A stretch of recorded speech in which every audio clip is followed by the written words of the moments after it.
सोचिए, पूरे 18 साल बीत चुके हैं। एक बच्चा जो उस वक्त 10वीं में था, आज नौकरी कर रहा है। जो उस समय अपने पापा के साथ टीवी पर इंडिया की जीत देख रहा था, आज खुद पापा बन चुका है। 2007 आखिरी बार जब भारतीय टीम ने इंग्लैंड की सरजमी पर टेस्ट सीरीज जीती थी और उसके बाद हार और सिर्फ हार। मौके आए, उम्मीदें जगी, लेकिन हर बार दिल टूटा। लेकिन क्या आपकी बार ये कहानी बदलेगी? 20 जून 2025 से एक नया अध्याय शुरू हो रहा है। पटौदी ट्रॉफी की वापसी, जिसे अब तेंदुलकर एंडरसन ट्रॉफी के नाम से जाना जाएगा। लेकिन सवाल ये है, जिस टीम ने 2007 में इंग्लैंड को उन्हीं की जमीन पर हरा दिया था, वो फिर अगले 18 सालों तक क्यों नाकाम रही? आइए एक बार फिर चलते हैं उसी दौर में जहां जहीर की गेंदें आग उगल रही थी, जहां धोनी पहली बार टेस्ट में भरोसे का नाम बन रहे थे और जहां एक टूटी हुई टीम ने अपनी कहानी खुद लिखी थी। 2007 का साल, टीम इंडिया वर्ल्ड कप में बुरी तरह फ्लॉप हो चुकी थी। कोच ग्रेग चैपल बाहर, ड्रेसिंग रूम में भरोसा टूटा हुआ और ऊपर से इंग्लैंड का कठिन दौरा। न वीरेंद्र सहवाग, न हरभजन सिंह,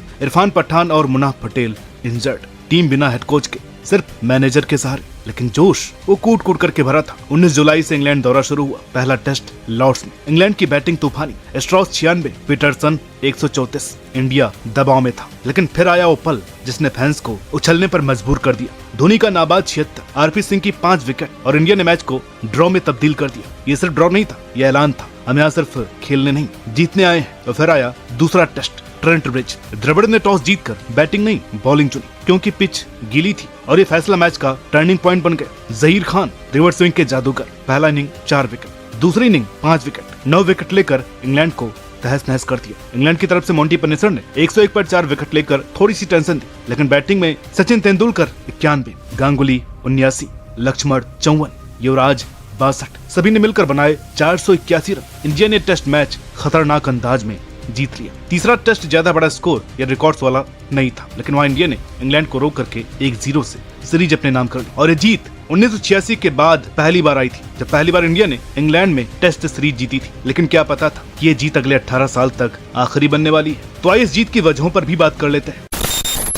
सबसे पहले बात करते हैं बॉलिंग अटैक की। उस टाइम पर जहीर खान अपनी फुल फॉर्म में थे। इंग्लैंड की कंडीशंस को वो ऐसे समझते थे जैसे वहाँ पर बचपन से क्रिकेट खेलते आए हैं। दोनों तरफ से स्विंग कराना और फिर उनके special reverse swing English batsman को पूरी सीरीज में परेशान करती रही। अब जहीर के साथ आरपी सिंह भी थे, एकदम perfect combination. Left arm seamer जो सबसे सपाट पिच से भी बाउंस और मूवमेंट निकाल लेते थे। वहीं पर अनिल कुंबले जो समय सीनियर और एक्सपीरियंस थे, उन्होंने स्पिन डिपार्टमेंट को बखूबी संभाला। उनकी बॉलिंग में वो कंट्रोल था जो किसी भी मैच को पलट सकता था। और फिर श्रीसन, जिनकी बॉलिंग में रॉ पेस और अनप्रेडिक्टेबिलिटी दोनों थी। मतलब सामने वाले को कभी समझ में नहीं आता था कि अगली बॉल कैसी होगी। लेकिन सबसे ज्यादा खास बात ये थी कि इस टीम ने बिना डर के खेला। उनके पास खोने को कुछ नहीं था, लेकिन पाने को सब कुछ था। वीरेंद्र सहवाग जैसे सीनियर्स उस सीरीज में नहीं थे और यही चीज उल्टा उनके फेवर में गई, क्योंकि दिनेश कार्तिक और गौतम गंभीर जैसे यंगस्टर्स ने मौके को दोनों हाथों से पकड़ा। अब बात करें लीडरशिप की, तो राहुल द्रविड़ की कप्तानी ने इस टीम को जोड़ के रखा। अब उन्हें द वॉल ये भी नहीं कहा जाता। उनका शांत स्वभाव और मैच के दौरान सोचने की उनकी ताकत हर मुश्किल सिचुएशन में टीम के लिए बूस्टर का काम करती थी। उनकी जोड़ी बनी थी विकेट कीपर महेंद्र सिंह धोनी के साथ। एक तरफ तजुर्बा और दूसरी तरफ यूथ एनर्जी, मतलब एकदम बैलेंस्ड कॉम्बो। दोस्तों, क्रिकेट बड़ा मजेदार खेल है। कभी कभी जीत भी एक छुपा हुआ श्राप बन जाती है। 2007 की उस शानदार जीत के बाद अजीब होने लगा, जैसे कि इंडिया ने उस समर में अपनी सारी किस्मत खर्च कर दी और अब हर इंग्लैंड दौरा एक सजा बनता जा रहा। एक पैटर्न बन गया। इंडियन बैट्समैन स्विंग होती बॉल के सामने परेशान। बॉलर्स इंग्लिश पिचों से वो जादू नहीं निकाल पा रहे थे जो जहीर खान करते थे। और सबसे बुरा, फील्डिंग में गलतियां, वो भी सबसे जरूरी मौकों पर। सीरीज दर सीरीज कहानी वही रहती, हार, चूके हुए मौके और गुस्सा।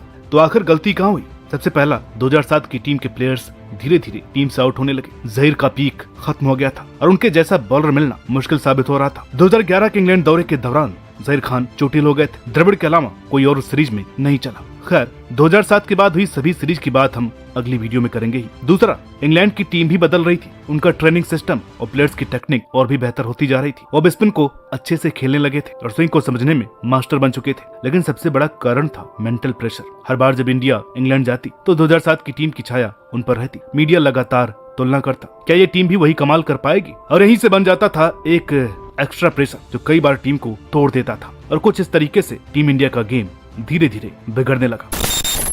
चलिए दोस्तों, अब थोड़ा टेक्निकल बातें कर लेते हैं। इंग्लैंड में क्रिकेट खेलना जितना आसान दिखता है, असल में उतना है नहीं। यहाँ का मौसम, पिच, माहौल, सब कुछ सब कॉन्टिनेंट से बिल्कुल अलग होता है। सबसे पहले बात करें मौसम की। इंग्लिश समर एकदम अनप्रेडिक्टेबल होता है। सुबह जो पिच फ्लैट लगती है, वो एक हल्की बारिश के बाद सीमर के लिए जन्नत बन जाती है। हमारी इंडियन टीमों को जो घर पर स्टेबल कंडीशंस मिलती है, वहाँ से हटकर इतने जल्दी बदलते हालातों में खुद को ढाल पाना काफी चैलेंजिंग रहा है। दूसरा बड़ा फैक्टर ड्यूक बॉल। इंडिया में जो एसजी बॉल यूज होता है, उसके मुकाबले इंग्लैंड की ड्यूक बॉल ज्यादा स्विंग करती है, ज्यादा देर तक हार्ड रहती है और उसके साथ खेलने के लिए टेक्निक में भी बदलाव करना पड़ता है। हमारे बैट्समैन जो स्पिन और लो पेस पिचों पर कंफर्टेबल होते हैं, वो इस कंटिन्यूअस सीम मूवमेंट के सामने कई बार टेक्निकली कमजोर नजर आते हैं। तीसरी चीज है फील्ड्स का अलग नेचर। इंग्लिश ग्राउंड की डायमेंशंस, बाउंड्री के एंगल्स, स्लिप कैचिंग की पोजीशंस, सब कुछ हमारे स्टैंडर्ड इंडियन ग्राउंड से अलग होता है। यहाँ तक कि भीड़ का शोर शराबा भी अलग सा होता है। ये सारी चीजें माइंडसेट को रीसेट करने की डिमांड करती है। रेड बॉल के लिहाज से पिछले 8 महीने भारत के लिए बुरे ख्वाब की तरह गुजरे। पहले न्यूजीलैंड ने घर में आकर के क्लीन स्वीप कर दिया और उसके बाद बॉर्डर गावस्कर ट्रॉफी में 3-1 से हार गए। अब ऐसे में बैटिंग में कम अनुभवी टीम को लीड करने वाले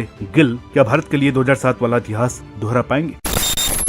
शुभमन गिल के पास एक ऐसा मौका है जो हर क्रिकेटर के करियर में शायद एक ही बार आता है। इंग्लैंड की जमीन पर इंडिया को टेस्ट सीरीज जिताने का। पिछली बार ये कारनामा 2007 में हुआ था, लेकिन क्या गिल उस इतिहास को दोहरा पाएंगे? ये सवाल अब भी हवा में टंगा हुआ है। अब गिल इंडिया के 37वें टेस्ट कप्तान बन चुके हैं और अपने कप्तानी के सफर की शुरुआत सीधे 5 मैचों की बड़ी सीरीज से कर रहे हैं इंग्लैंड के खिलाफ। ये वो रोल है जिसमें इतिहास का वजन, फैंस की उम्मीदें और पिछली पीढ़ियों की यादें सब कुछ एक साथ चल रही हैं। गिल की लीडरशिप को लेकर तारीफें मिल चुकी। गुजरात टाइटंस को आईपीएल में जिस तरह से उन्होंने लीड किया और फिर जिम्बाब्वे टूर पर इंडिया को T20 सीरीज जिताई, वो दिखाता है कि उनमें कप्तानी की काबिलियत है। लेकिन जब बात टेस्ट क्रिकेट में विदेशी जमीन की आती है, खास करके सेना कंट्रीज की, तो गिल का रिकॉर्ड उतना दमदार नहीं लगता है। अब तक उनके 1893 टेस्ट रन में से सिर्फ 649 रन बाहर से बनाए गए हैं और इंग्लैंड की स्विंग करती पिचों पर उनकी कंसिस्टेंसी अब भी टेस्ट होना बाकी है। 2025 का इंग्लैंड टूर न सिर्फ गिल के लिए बल्कि उनके डिप्टी ऋषभ पंत के लिए भी एक बड़ा मोड़ साबित हो सकता है। ये दोनों मिलकर इंडियन क्रिकेट की नई पीढ़ी को लीड कर रहे हैं। लेकिन कामयाबी सिर्फ